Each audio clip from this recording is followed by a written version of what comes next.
I came away from this film just thinking this is a story that everyone should know about. And Octavia, I know you came on board quite early on.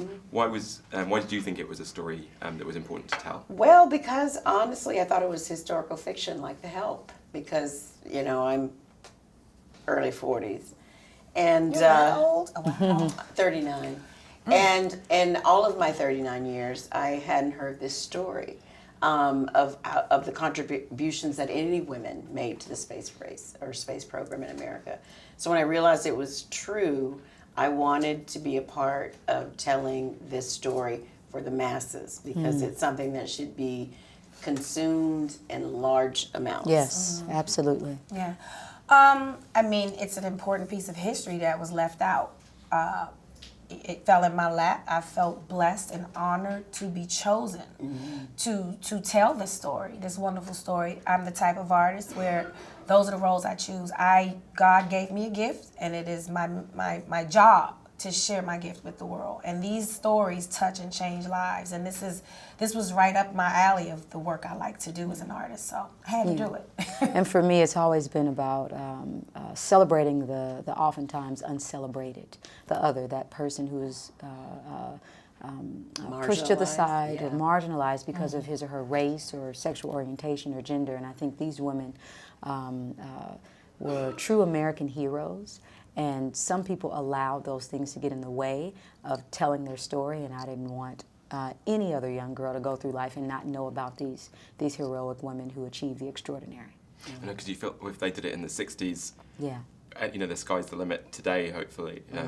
And your character, Mary, she became an engineer, didn't she? What did you admire about her tenacity to reach that position? Her focus, her discipline, her broad worldview. She was able to just see the good in everyone, and she believed in equal opportunity, and not just for herself, but for the women around her.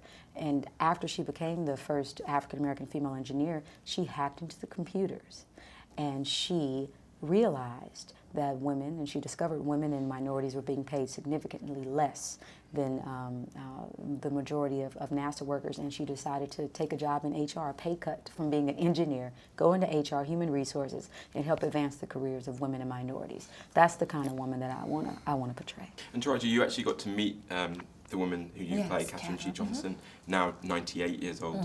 What was that experience like, and what impact did that have on you with your approach to playing her? Oh, well, when you talk about playing someone who is still alive, a real person with a legacy, there's a responsibility to get it right.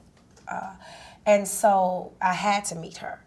But when I met her, the feeling I got was, wow, I am sitting across from a hero, a national treasure. You don't get that opportunity often. And it's a different feeling when you meet a celebrity or stars. Like, oh, this is someone who understands humanity on a higher level, or who lives in a consciousness that we will never fathom because our minds are just not wired like that. God didn't gift us with that, So, and her humility. I mean, she kept saying we, and I'm like, but John Glenn didn't say, go get this person, that person, and run these numbers. He relied on your mind. Your mind is the one that figured out those numbers, but yet you still sit across from me saying we, or I was just doing my job.